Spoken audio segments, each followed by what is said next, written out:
शिवसेनेचे आदरणीय पक्षप्रमुख उद्धवजी ठाकरे, मंचावरील व्यासपीठावरील सर्व शिवसेनेचे मान्यवर नेते पदाधिकारी आणि या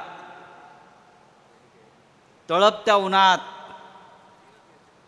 उपस्थित असलेले सर्व शिवसैनिक, शिवसेनाप्रेमी बंधू भगिनींनो, वरून सूर्य आग ओकतोय, तळपतोय, घामाच्या धारा वाहतायत आणि तरीही आपण इतक्या मोठ्या संख्येनं शिवसेना पक्षप्रमुख उद्धव ठाकरे यांचे विचार ऐकण्यासाठी जमलेला आहात। महाराष्ट्रामध्ये माननीय उद्धव ठाकरे यांनी जे एक वादळ निर्माण केलं आहे, जो झंझावात निर्माण केला आहे, जे एक संघर्ष यात्रा निर्माण केलेली आहे, आपण त्या संघर्षातले महत्त्वाचे घटक आहात। उद्धव साहेब जी लढाई लढतायत ती महाराष्ट्रासाठी, शेतकऱ्यांसाठी आणि कष्टकऱ्यांसाठी आहे। हा महाराष्ट्र शेतकऱ्यांच्या आणि कष्टकऱ्यांच्या रक्तातून आणि घामातून निर्माण झालेला आहे आणि आज तो शेतकरी आणि कष्टकरी संकटात असताना आपल्यासाठी उद्धव ठाकरे महाराष्ट्राच्या कानाकोपऱ्यामध्ये फिरताना आपण पाहत आहात। मगाशी आपल्या राज्याचे विरोधी पक्षनेते अंबादासजी दानवे यांनी शेतकऱ्यांच्या संकटाबाबत एक लेखाजोखा मांडला। कधी काळी आपण या देशामध्ये अभिमानानं जय जवान जय किसान ही घोषणा देत होतो तेव्हा आमची छाती अभिमानानं फुलून येत होती की या देशाचं रक्षण करण्याची, हा देश वाढवण्याची, हा देश घडवण्याची जबाबदारी या देशातल्या शेतकऱ्यांवर आहे, सीमेवर लढणाऱ्या जवानांवर आहे। पण आज दुर्दैवानं गेल्या 10 वर्षात या देशामध्ये नरेंद्र मोदीचं सरकार आल्यापासून आणि महाराष्ट्रात फडणवीसांचं सरकार आल्यापासून जवान आणि किसान यांचे हाल कुत्राही खायला तयार नाही। 2014 साली नरेंद्र मोदी यांनी एक घोषणा केली होती। ती घोषणा अशी होती की मी सत्तेवर आलो, मला तुम्ही सत्ता दिली तर शेतकऱ्यांचं उत्पन्न मी डबल करीन, शेतकऱ्यांचं उत्पन्न मी दुप्पट करीन। झालं उत्पन्न दुप्पट, डबल सोडा, जे तुम्हाला मिळत होतं तेही कमी झालं। अच्छे दिन, अच्छे दिन, अच्छे दिन। मी म्हणतो बाबा आम्हाला आता अच्छे दिन नको आहेत, 2014च्या आधी जे आमचे दिवस होते चांगले ते आम्हाला परत द्या। तुमचे अच्छे दिन आम्हाला नको आहेत, 2014च्या आधीचे आम्हाला अच्छे दिवस द्या, आम्ही सुखानं जगू। 2014 नंतर आपण शेतकऱ्यांना लुटलाय, देशाला लुटलाय, महाराष्ट्राला लुटलाय। 2 कोटी रोजगार देणार होते, 100 जणांना सुद्धा या मराठवाड्यात रोजगार मिळालेला नाही। मग रोजगार कोणाला मिळाला तर मुठभर 10-5 लोकांना, अमित शहाच्या मुलाला, त्या जयशहाला। आणि कोणाला मिळाला रोजगार? एकनाथ शिंदेला, अजितदादा पवारला। तुम्हाला मिळाला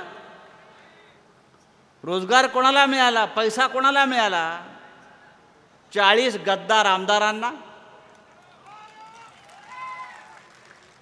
त्यांना 50-50 कोटी रुपये, 50-50 खोके द्यायला तुमच्याकडे पैसे आहेत, आणि शेतकऱ्यांच्या मालाला हमीभाव द्यायला तुमच्याकडे पैसे नाहीत. खासदार 100-100 कोटीला विकत घेतात शिवसेनेचे, आणि शेतकऱ्याच्या मालाला, उसाला, कापसाला, सोयाबीनला भाव द्यायला तुमच्याकडे पैसे नाहीत. ही महाराष्ट्राची अवस्था आहे. गृहिणी बसलेल्या आहेत. 2014 साली गॅसचं सिलेंडर हे 400 रुपयाला मिळत होतं. आज 1100-1200 रुपये हे तुम्हाला सिलेंडरला द्यावे लागतात. हे 2014चा मी आकडा सांगतोय. 400 रुपये आता 1100-1200 रुपये. हे तुमचे अच्छे दिन आम्हाला नको आहेत. आम्हाला 2014चे 400 रुपये सिलेंडर देणारे अच्छे दिन हवे आहेत. या महाराष्ट्रामध्ये एक दळभद्री घटना, बाह्य सरकार सत्तेवर बसलेलं आहे. सुप्रीम कोर्टानं त्या सरकारच्या कमरेत लाद घातलेली आहे, चालतेवा सांगितलेलं आहे, गेट आऊट सांगितलेलं आहे. तरी नरेंद्र मोदी, अमित शहा यांनी हे सरकार महाराष्ट्राच्या उरावर बसवलेलं आहे, आमच्या छाताडावर बसवलेलं आहे. हे बेईमानांचं सरकार, हे गद्दारांचं सरकार, हे आपल्याला घालवून देण्यासाठी माननीय उद्धव ठाकरे हे पायाला भिंगरी लावून फिरत आहेत. आणि मला खात्री आहे, या हिंगोलीचा खासदार गद्दार झाला. त्या खासदाराला घरी बसवताना आपण एक विचार केला पाहिजे की शिवसेना नसती, शिवसेना ही 4 अक्षर आपल्या पाठीशी नसती, तर हे कोणी आमदार खासदार होऊ शकले असते का? हे मंत्री झाले असते का? पण आपण त्यांना केलं, शिवसेनेने केलं, आणि 50 खोक्यासाठी, 100 खोक्यासाठी पळून गेले, गद्दारी केली. छत्रपती शिवाजी महाराजांच्या भूमीला त्यांनी कलंक लावला, बेईमानीचा कलंक लावला. हे आपल्याला विसरता येणार नाही. आपल्याला महाराष्ट्रामध्ये पुन्हा एकदा आपलं राज्य आणायचं आहे, शिवशाहीचं राज्य आणायचं आहे. आणि आपण ज्यांचा उल्लेख माजी मुख्यमंत्री नाही, मुख्यमंत्री नाहीच, उद्धव ठाकरे कधीच माजी होऊ शकत नाहीत.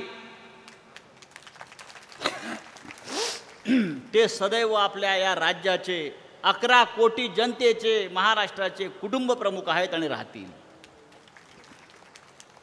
पुन्हा एकदा आपल्याला या राज्याची सूत्र त्यांच्याकडे द्यायची आहेत. आणि जे प्रश्न शेतकऱ्यांचे आहेत,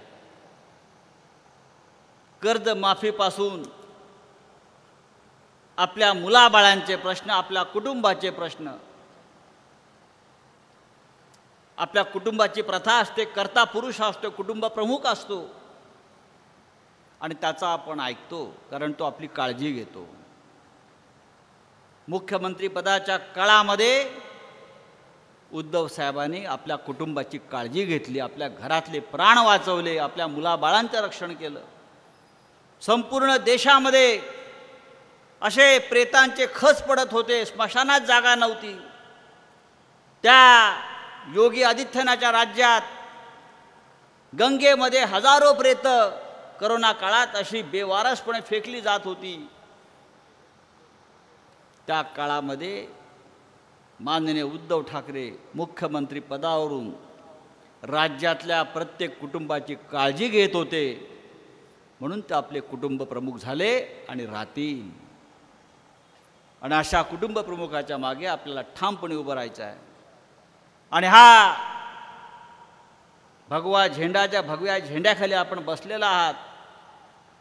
हा भगवा झेंडा महाराष्ट्राच्या विधानसभेत, दिल्लीच्या तख्तापर्यंत आपल्याला घेऊन जायचं आहे. एवढंच मी आपल्याला सांगतो आणि तूर्त आपली रजा घेतो. जय हिंद, जय महाराष्ट्र.